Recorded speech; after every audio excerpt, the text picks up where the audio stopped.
So, this man, one of the most richest men in the world, is divorcing with one of the most richest women in the world.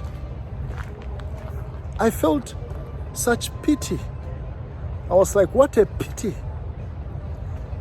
And as it were, I got a revelation. It's as if the lights went on. I was like, wow. How interesting that no matter how rich this man has been, and no matter how powerful in the world and influential he is across many countries and continents, his wealth and power and influence did nothing to save his marriage with one of the most beautiful women in the world.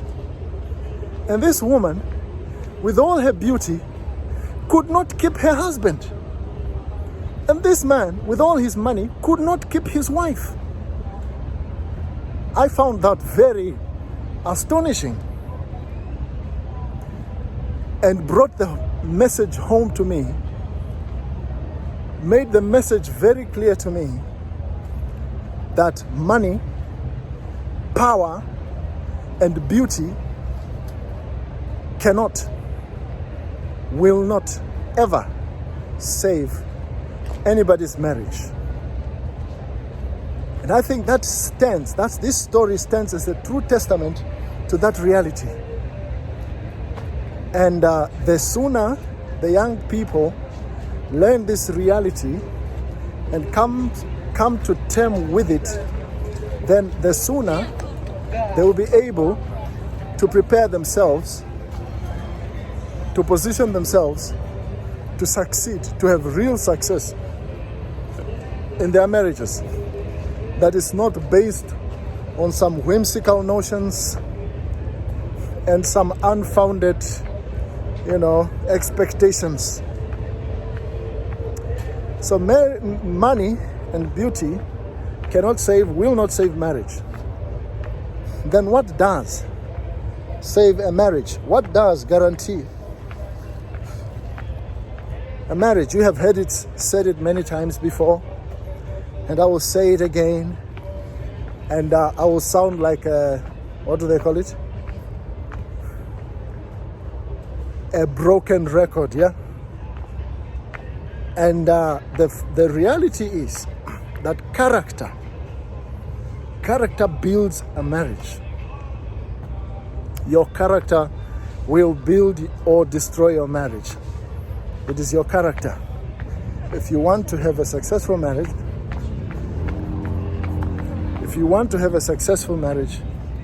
if you want to save your marriage, then boy, you have to look at your character. You have to remember that it is your character that will play the most important role. Yes, we'll talk about character later. But never ever downplay that, the importance of character. But let me say this, that after you get married, then you find out that all the things you have in common, or you thought you had in common, do not make sense anymore. They don't matter anymore, right? They don't matter anymore. All those things now are not what make you excited anymore in this marriage of yours. And then you find out that in this marriage of yours,